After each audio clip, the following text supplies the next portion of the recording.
Ohio comes through for John Kasich and Hillary Clinton.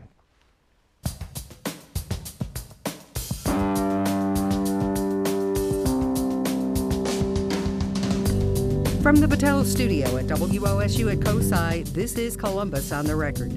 Joining Mike Thompson this week, Kathy Kandinsky, State House reporter for the Columbus Dispatch, Chrissy Thompson, political reporter for the Cincinnati Enquirer, Dale Butlin, Democratic strategist, and Terry Casey, Republican strategist. John Kasich needed to win Ohio to continue his quest for the GOP nomination, and Ohio voters gave him that win. The governor received the most votes ever in an Ohio Republican primary, but he still did not capture a majority of the votes on Tuesday. Kasich finished with 47% of the total, 11 points ahead of Donald Trump, who led Kasich as recently as 2 weeks ago. Ted Cruz and Marco Rubio finished far back. The victory touched off a celebration among Kasich supporters and the Ohio Republican Party, which was determined to defeat Donald Trump. Kasich went right back to campaigning with new life. Isn't it interesting, for the first time, people are actually beginning to see my name, my face, and hear my message, because I labored in obscurity. Chrissy Thompson, obscurity no longer, still a long shot. What was the key for Kasich winning Ohio? Well, when we talked to voters, both voters who supported Kasich and voters who supported Donald Trump, they said that they liked Kasich as governor. And it seemed that the deciding factor, which especially gained steam in the last week and a half or so, was their view of Donald Trump.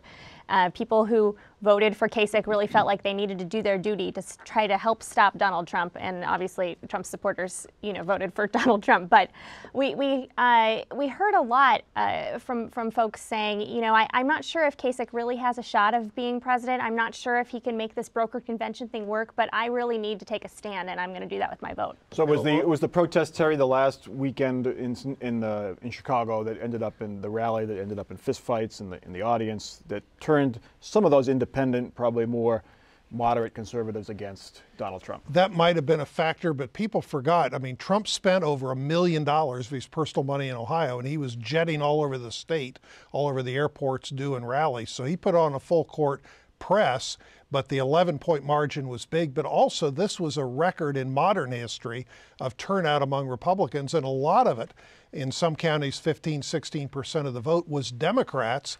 In some cases, they loved Trump, and in some cases, they hated him. So Trump was very polarizing in boosting the turnout. Kathy, but John Kasich also put a full court press in Ohio. He spent the last 3 days here. He could have gone to Illinois and tried to pick up a few delegates there, but he did not want to lose Ohio. He couldn't take it for chance that he was going to win Ohio, and as he had stated many, many times leading up to the primary, if he didn't win Ohio, he was out of the race. So it was really his last stand. And you saw that he was, I think by virtue of the amount of time he did spend in Ohio those last few days, as you noted, shows that, he wasn't taking anything for granted. A lot of Democrats, we hear it anecdotal evidence, and there was some evidence in the exit polls that some Democrats crossed over to vote against Trump. How much of that do you think was a factor? And I think some crossed the aisle to vote for him, too, by the way, particularly in the eastern part of the state around Youngstown. But I think it was a relatively small factor, to be honest with you. Look, you have to give Kasich his due. He won his home state while Marco Rubio got killed in his home state. But you have to ask the question, to what end? While winning Ohio makes it marginally more difficult for Donald Trump, he only has to win 55% of the remaining delegates to lock up the requisite number, 1,237, is that right, Terry?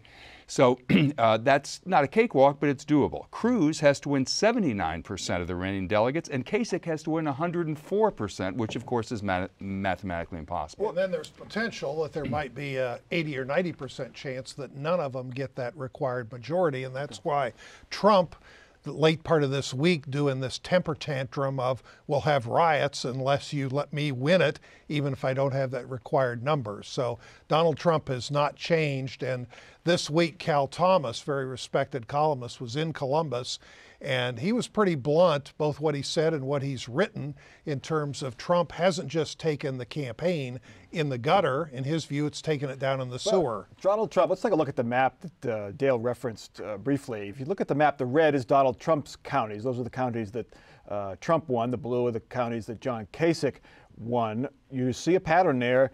Donald Trump wins the counties along the Ohio River, far eastern Ohio, southern Ohio, Chrissy Thompson, those are low-income areas, highly blue-collar, disenfranchised Republicans voting for Donald Trump.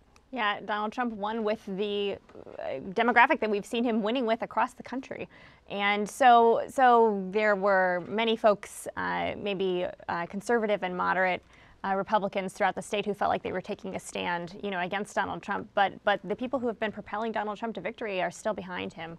And so denying, Ohio being a winner-take-all state means that those 66 delegates all go to Kasich. But did Trump lose steam? Is anybody convincing his supporters to vote for someone else? No, his supporters are sticking with him. And those counties were also where Obama did the worst in the primary versus Hillary in 2008. And also a lot of those counties are Huntington, Charleston, Wheeling, Pittsburgh, TV, where they don't always know as much as what's happened in Ohio.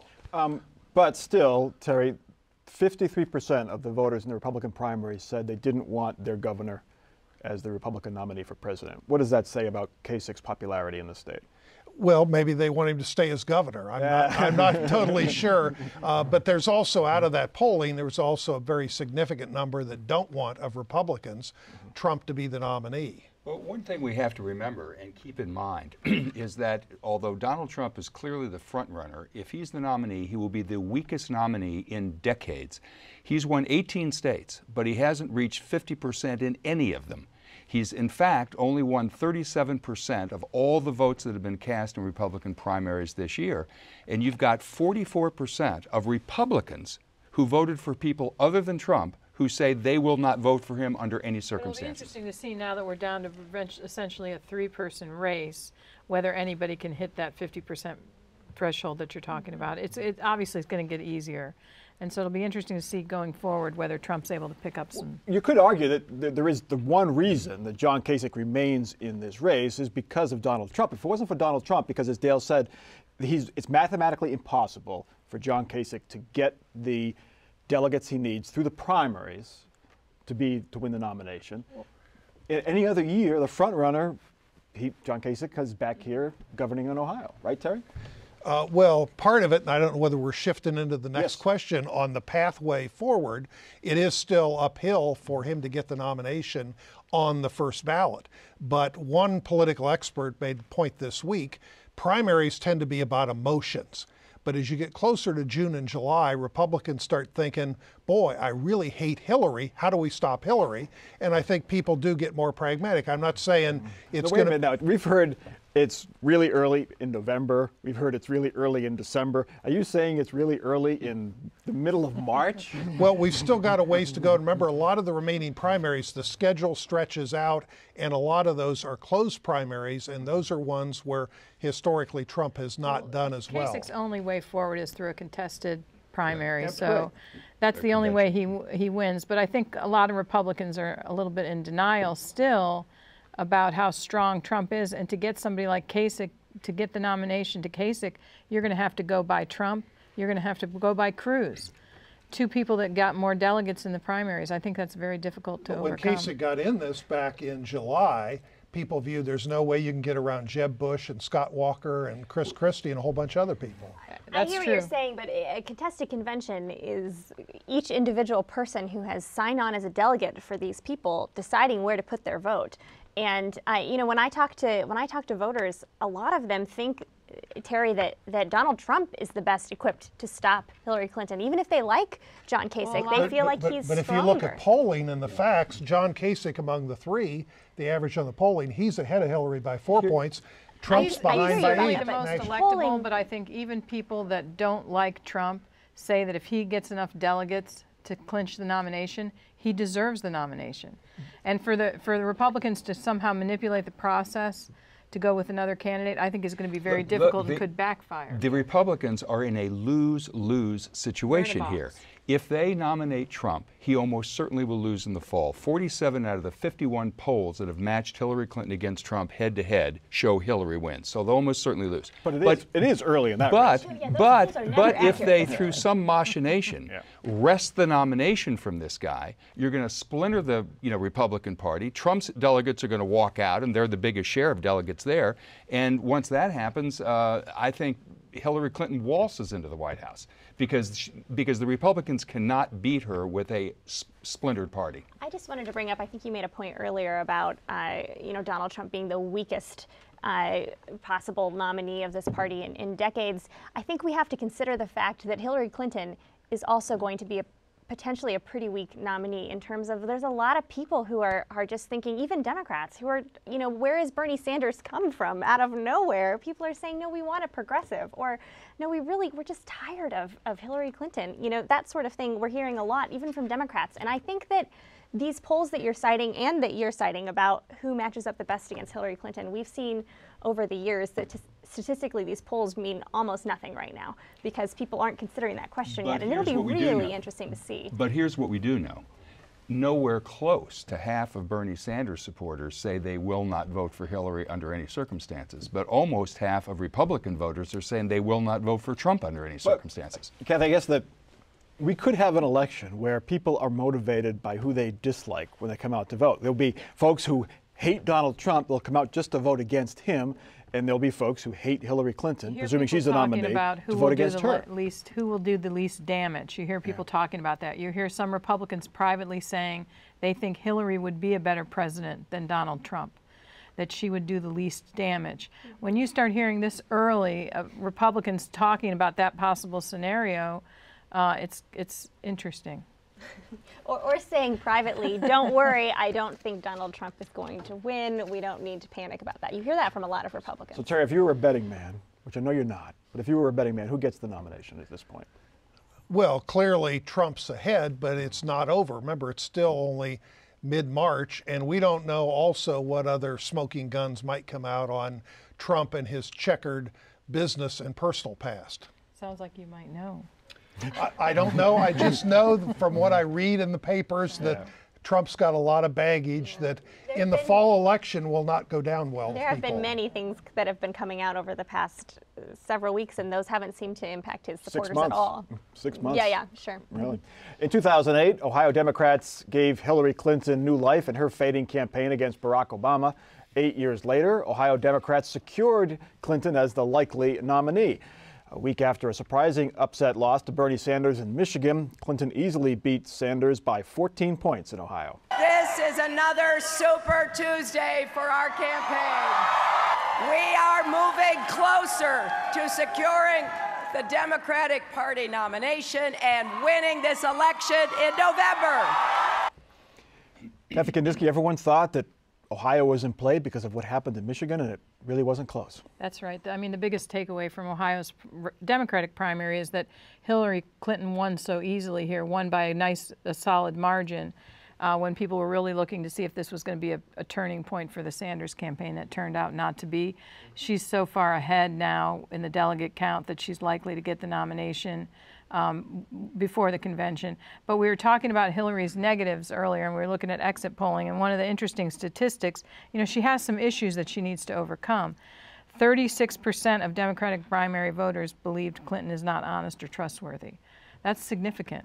That's troubling for her. She does really well amongst minorities, amongst higher educated folks, but Sanders has got the lock on the younger voters, so she's got work to do. And that honesty issue, a lot of people think she's experienced.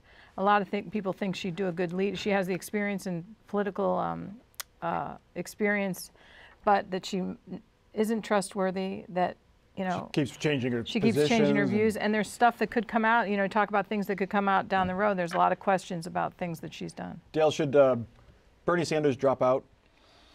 Well, look, I mean, it's hard to see Bernie as anything other than a dead man walking at this point. Hillary not just won in Ohio, but she ran the table last week, so she almost certainly would be the nominee. Bernie's indicated he's not going to get out.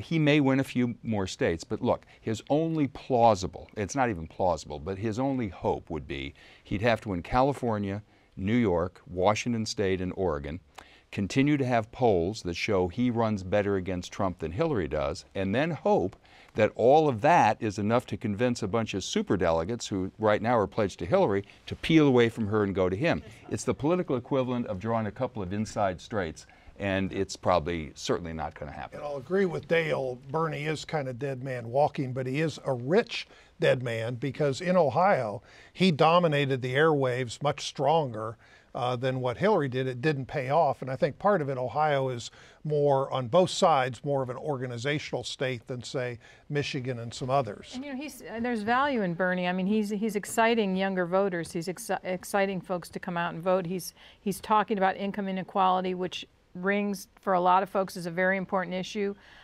So he's bringing up some things that actually could help, you know, Clinton. Yeah, going forward. You could even argue that he's actually already won this thing. Not only has he set the terms of the debate, he's pulled Hillary much further to the left she otherwise would have been. Right. The problem for him is that the nominee will be wearing a pantsuit, not a man suit, right? So there's that. Does her strength, both in 2008 and in 2012 now, does that make her, Hillary Clinton, Chrissy Thompson, the favorite to win in November? I've been thinking about that a lot lately. I mean, if you look at it, both Clintons are undefeated in any contest in Ohio. That's really formidable. The state made a big statement saying that it prefers a centrist Democrat over a progressive.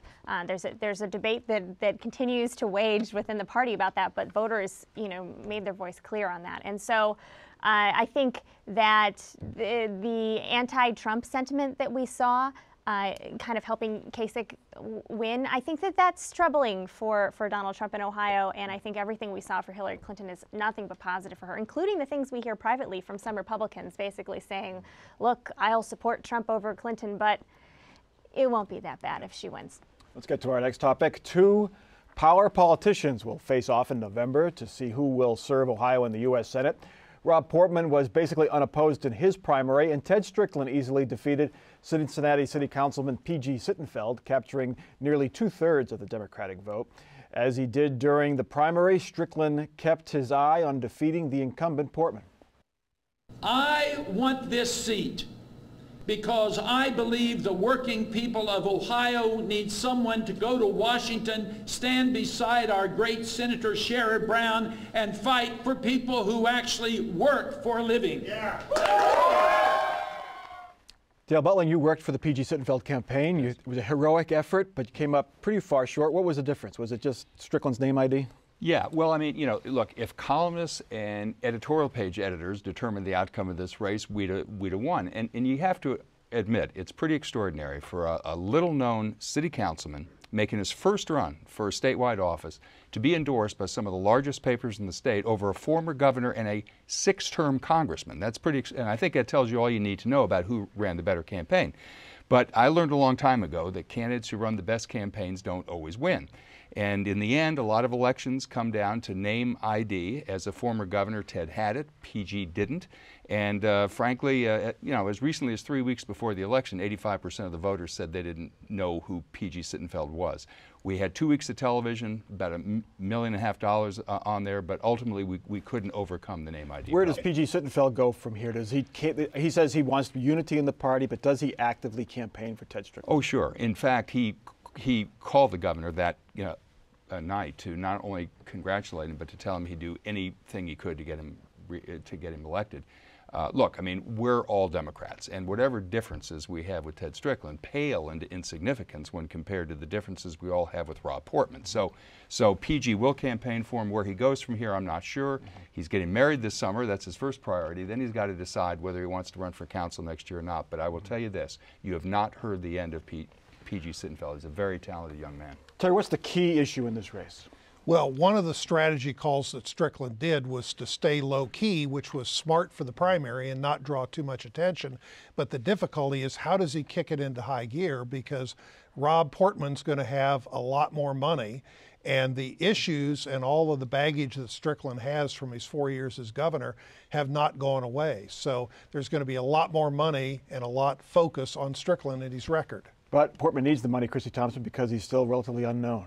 Yeah, the reason that these polls are already really close, I believe, I'm not sure what the most recent poll says, but Strickland has been ahead of Portman in polls already, and but it's nearly dead even right now. It is close. It's slightly outside the margin of error. So you know, the name ID, Portman just still does not have that great of name ID, even though he is running as the incumbent. And if you look at, I mean, Donald Trump as the nominee is big trouble for Rob Portman. The top of the ticket will really indicate totally. A lot of these races. Yeah, and Portman's getting a lot of name ID now because he's opposing the confirmation hearings of the Supreme Court nominee, which is generating a lot of headlines. So let's get to our last topic. It was a strange campaign and a strange election for the Franklin County Democratic Party. They succeeded in their plan to throw out the incumbents. But the incumbents were fellow Democrats. Kevin Boyce defeated Commissioner Paula Brooks. Dallas Baldwin beat Sheriff Zach Scott. Danny O'Connor beat Recorder Terry Brown. The only incumbent the Democratic Party endorsed, Treasurer Ed Leonard, also lost to Cheryl Brooks Sullivan. Terry Casey, the Republicans in Franklin County should use this playbook. They threw the bums out, right? Well, they also had a problem because in 2 different state rep races, the outsider challengers for Mike Curtin's seat and Kevin Boyce's seat won those state rep seats. So to the credit of the mayor and the Democrats, they raised a lot of money and they knocked off some Democrats they hate for internal reasons, but they had some other weaknesses that were showing. Was this just personal? Was it because Zach Scott challenged Andy Ginther in the race for mayor? Well, it was also his campaign manager, Melissa Barnhart, who lost for Grandview Heights County Central Committee, because there was a County Central Committee battle going on. But one of the unknowns is how much of distraction of Democrats who might have been more conservative but voted because they loved or hated Trump. I think it's interesting. I almost said funny. It's really not funny, but interesting that Ed Leonard lost too. So it's like voters got the message, they just threw them all out. Yeah. You know, there is an old adage that if you shoot at the king, you had better kill him. Melissa Barnhart shot at a couple of kings, both at the state party and the county party. She didn't kill either one of them. Tuesday was the reckoning. But now that Scott and Brooks and Brown have all been defeated, hopefully this is going to bring an end to the civil war that has been roiling this county party now for a couple of years. Because, and by the way, if peace comes, it's not a moment too soon, because for this fall we need all hands on deck if we're going to win this election. But as one Democrat told me, you're probably going to see Melissa and some of these other people shift now to the county treasurer's office, so the war continues. It's not over. But the Republicans are playing no role. In Franklin County, anyway. We're just watching with interest. And if we can throw some gasoline on, we're happy to help out. That's your job, Terry. Yeah. Let's get to our off-the-record parting shots, and we'll start with Terry. I want to give a shout-out to Mike Bowersock. He unfortunately passed away at age of 56 this past week. He had called me last week and he was loving his new job with the National Guard. He was somebody that you really love in life and journalism, who's so positive, honest, so hardworking, and who enjoys people. Indeed. Very good man. Dale. The Republican refusal to act on President's Supreme Court nominee could backfire on them big time. Number one, polls overwhelmingly show voters believe that the Senate should do their job and at least take a vote. But second, if the Republicans wait till after the election and Hillary Clinton is elected, they may rue the day that they did not confirm Merrick Garland, who is a much more moderate nominee than they may get under President Clinton. Chrissy. Talking about Kasich's possible path forward, you know, we've already seen a couple days this week, and as the days go by, it gets more and more crucial. Will establishment Republicans come behind Kasich and say, all right, we don't like Ted Cruz, we don't like Donald Trump? So far, we haven't seen a lot of that. And Kathy? Along those same lines, I've been thinking a lot about where Kasich goes from here, and I just don't see the governor picking up another state win at this point. All right. My off-the-record comment, we often get calls after each show, many good calls. Sometimes people complain about Terry or Dale, but this week we got a different call. A viewer fears that we are told what to say and what not to say by the powers that be, whoever they are.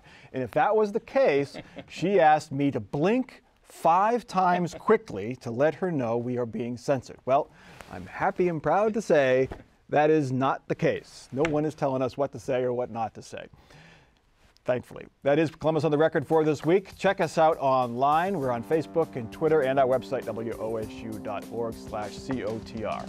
For our crew and for our panel and our callers, I'm Mike Thompson. Have a good week.